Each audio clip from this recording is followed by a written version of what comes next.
ಅಶೋಕ್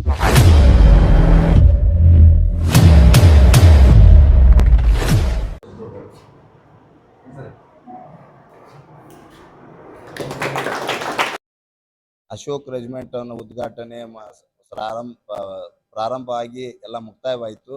ಈ ಸಂಘಟನೆಯಿಂದ ಸಮಾಜದಲ್ಲಿ ಆಗುವ ಅನ್ಯಾಯಗಳ ಬಗ್ಗೆ ತಡೆಯೋದ್ರ ಬಗ್ಗೆ ಹೋರಾಟಗಳ ಬಗ್ಗೆ ಮುಂದಿನ ಒಂದು ವಿಚಾರಗಳನ್ನು ಇಟ್ಟುಕೊಂಡು ಪತ್ರಿಕಾ ಬಂಧು ಅವರು ಎಲ್ಲ ನಮ್ಮ ಜೊತೆ ಇರ್ತಾರ. ಮುಂದೇನು ಎಲ್ಲಾದರೂ ಅನ್ಯಾಯ ಏನಾದರೂ ಬಡವರ ಮೇಲೆ ರೈತರ ಮೇಲೆ ಎಲ್ಲಾದರೂ ಅನ್ಯಾಯಗಳು ಆದರೆ ಇಮಿಡಿಯೇಟ್ಲಿ ಆಗಿ ನಮಗೆ ತಿಳಿಸಿರಿ, ನಾವು ಬಂದು ನಿಮಗೆ ಸಹಕಾರವನ್ನು ನೀಡುತ್ತೇವೆ ಅಂತೇಳಿ ಸಂಘಟನೆ ವತಿಯಿಂದ ತಮಗೆ ನಾನು ನಮ್ದು ಸಂಘಟನೆಯಿಂದ ಅನ್ಯಾಯ ಆದವರಿಗೆ ನ್ಯಾಯ ಕೊಡಿಸುವುದೇ ನಮ್ಮದ ಸಂಘಟನೆಯ ಉದ್ದೇಶವಾಗಿದೆ. ಶ್ರೀಕಾಂತ್ ತರ್ಕೇರಿ ಸಂಘಟನೆಯ ಅಧ್ಯಕ್ಷ, ರಾಜ್ಯಾಧ್ಯಕ್ಷ ಶ್ರೀಕಾಂತ್. ಇವತ್ತು ಸಾಮ್ರಾಟ್ ಅಶೋಕ್ ರೆಜಿಮೆಂಟ್ ಸಂಘಟನೆ ಹಾಗೂ 15ನೇ ವರ್ಷದ ಕಾರ್ಮಿಕ ಕಲ್ಯಾಣ ಪತ್ರಿಕೆ ಉದ್ಘಾಟನೆ ಸಮಾರಂಭ ಹಾಗೂ ವಾರ್ಷಿಕೋತ್ಸವ ಸಮಾರಂಭ ಜರುಗಿದ್ದು ತುಂಬಾ ಹೆಮ್ಮೆಯ ವಿಷಯ. ಇವತ್ತು ನಾವು ಜೈ ಭೀಮ ಸೇನಾ ಸಂಘಟನೆ ವತಿಯಿಂದ ಎಲ್ಲ ಕಾರ್ಯಕರ್ತರು ಆಗಮಿಸಿ ಸಂಘಟನೆ ಯಶಸ್ವಿಗೊಳಿಸಿದ್ದೇವೆ. ಇವತ್ತು ನಾವು ಶ್ರೀಕಾಂತ್ ತರ್ಕೇರಿ ಅವರ ಜೊತೆ ಯಾವಾಗಲೂ ಅವ್ರ ಜೊತೆ ಸಪೋರ್ಟರ್ ಆಗಿರ್ತೀವಿ. ಸಪೋರ್ಟರ್ ಅಂತಲ್ಲ, ಅವರು ನಮ್ಮ ನಾಯಕರು, ನಾವು ಮೊದಲಿಂದ ನೋಡ್ಕೊತ ಬಂದಿದ್ದೀವಿ, ಹೋರಾಟಗಾರರು, ಅವ್ರ ಜೊತೆ ನಾವು ಬೆಂಬಲ ಆಗಿರ್ತೀವಿ ಅಂತೇಳಿ ನಾನು ಹೇಳಕ್ ಇಷ್ಟಪಡ್ತೀನಿ. ಸಂತೋಷ್ ಭಾಸ್ಕರ್, ಜೈ ಭೀಮ್ ಸೇನಾ ಸಂಘಟನೆಯ ರಾಜ್ಯ ಸಂಚಾಲಕ, ವಿಜಯಪುರ. ಸಾಮ್ರಾಟ್ ಅಶೋಕ್ ರೆಜಿಮೆಂಟ್ ಅಸೋಸಿಯೇಷನ್ ಉದ್ಘಾಟನಾ ಹಾಗೂ ಕಾರ್ಮಿಕ ಕಲ್ಯಾಣ ದಿನಪತ್ರಿಕೆಯ 15ನೇ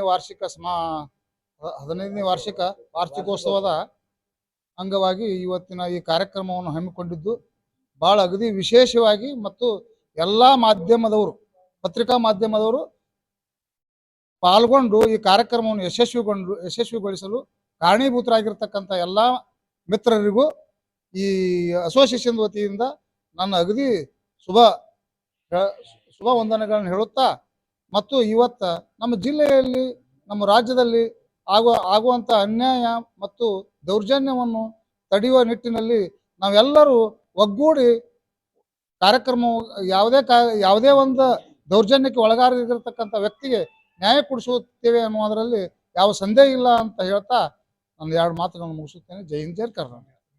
ಲಕ್ಷ್ಮಣ್ ಬೆಟಗೇರಿ.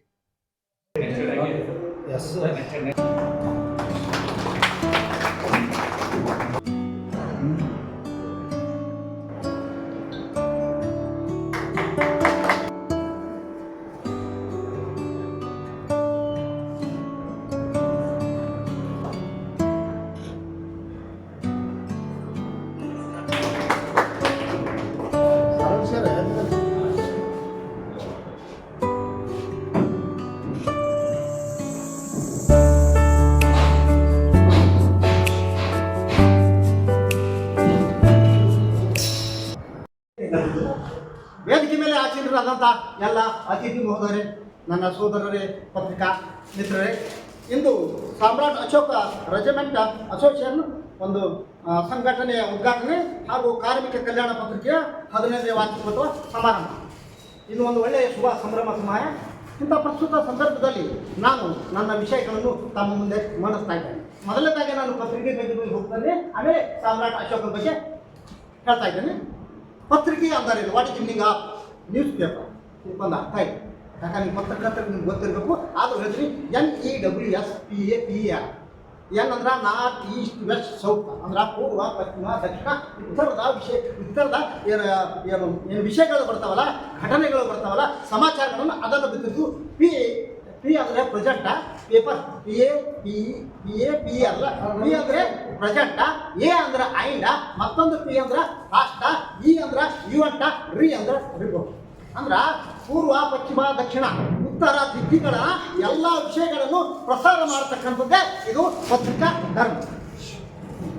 ಇನ್ನೊಂದು ಪತ್ರಿಕೆ ಬಹಳ ಮುಖ್ಯವಾದದ್ದು ಸರ್. ಮಾಧ್ಯಮದ ಯಾಕಾಗಿ ಇವು ಮಾಧ್ಯಮಗಳು ಬಂದಾವಲ್ಲ, ಯಾವ ಅಂದ್ರೆ TV, ಈ ಮೊಬೈಲ್ ಬಂದಾಗ ಇದು ಕಮ್ಮಿ ಆಗ್ಯಾದ. ಆದರೂ ಪತ್ರಿಕೆ ಓದ್ತಾರೆ. ಆದ್ರೆ ನೀವು ನಿರಾಶರಾಗಬೇಡಿ. ಶಾಸಕಾಂಗ, ನ್ಯಾಯಾಂಗ, ಕಾರ್ಯಾಂಗ ಇನ್ನೊಂದು ಅಂಗನೇ ಪತ್ರಿಕಾರಂಗ. ಒಂದು ಶಾಸಕಾಂಗ, ನ್ಯಾಯಾಂಗ, ಕಾರ್ಯಾಂಗ, ಇನ್ನೊಂದು ಅಂಗನೇ ಪತ್ರಿಕಾರಂಗ. ಸಾಮಾಜಿಕ, ಧಾರ್ಮಿಕ, ಶೈಕ್ಷಣಿಕ, ಆರ್ಥಿಕ ಈ ಎಲ್ಲ ವಿಷಯಗಳನ್ನು ಮಂಡನೆ ಮಾಡ್ತಕ್ಕಂಥ ವಿಷಯಗಳನ್ನು ತಿಳಿಸಿದ ಸಾಮರ್ಥ್ಯ ಯಾರಿಗದ ಅಂದ್ರೆ ಅದು ಪತ್ರಕರ್ತರಿಗೆ ಅದ.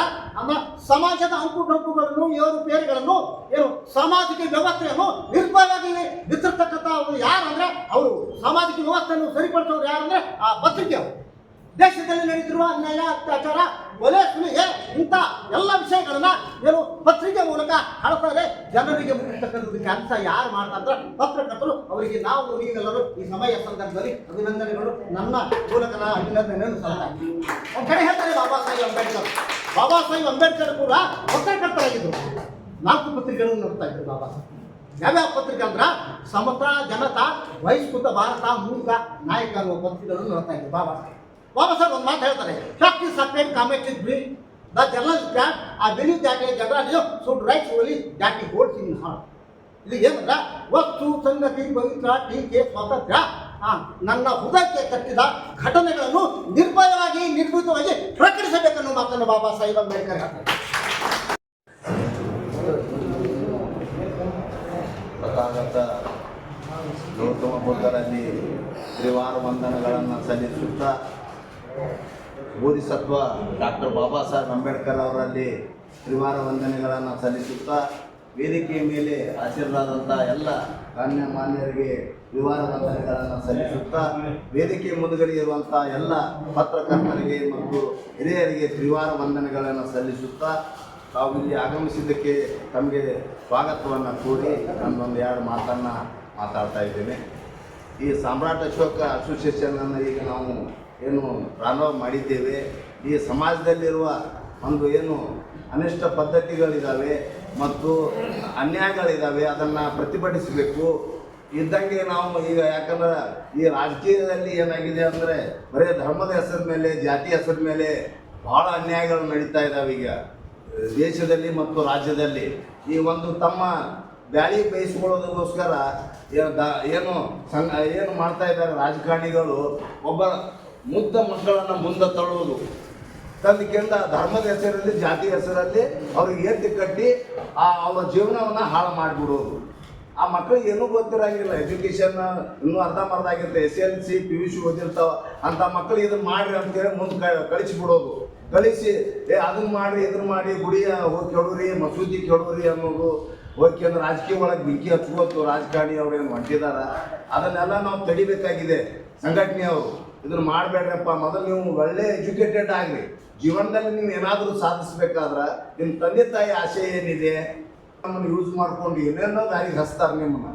ಅದಕ್ಕೆ ನೀವು ಒಳ್ಳೆ ವಿದ್ಯಾವಂತರಾಗ್ರಿ. ಮೊದಲ ಸಮಾಜದಲ್ಲಿ ನಿಮ್ಮ ತಾಯಿ ತಂದೆಗೆ ಒಳ್ಳೆಯರಾಗ್ರಿ, ಸಮಾಜಕ್ಕೆ ಒಳ್ಳೆಯದಾಗಲಿ ಅನ್ನೋಂಥ ಒಂದು ವಿಚಾರವನ್ನು ಇಟ್ಟುಕೊಂಡು ಈ ಸಂಘಟನೆಯನ್ನು ನಾವು ಹುಟ್ಟಾಕ್ಲಿಕ್ಕೆ ಹೊರಟಿದ್ದೇವೆ. ಅದಕ್ಕೆಲ್ಲ ಪತ್ರಕರ್ತರು ಒಂದು ನಮಗೆ ಸಹಕಾರ ನೀಡಬೇಕಂತ ತಮ್ಮಲ್ಲಿ ದಯವಿಟ್ಟು ನಾನು ಕೇಳುತ್ತಾ, ತಮಗೆ ತ್ರಿವಾರ ವಂದನೆಗಳನ್ನು ಸಲ್ಲಿಸುತ್ತಾ ನನ್ನ ಮಾತನ್ನು ಮುಗಿಸ್ತಾ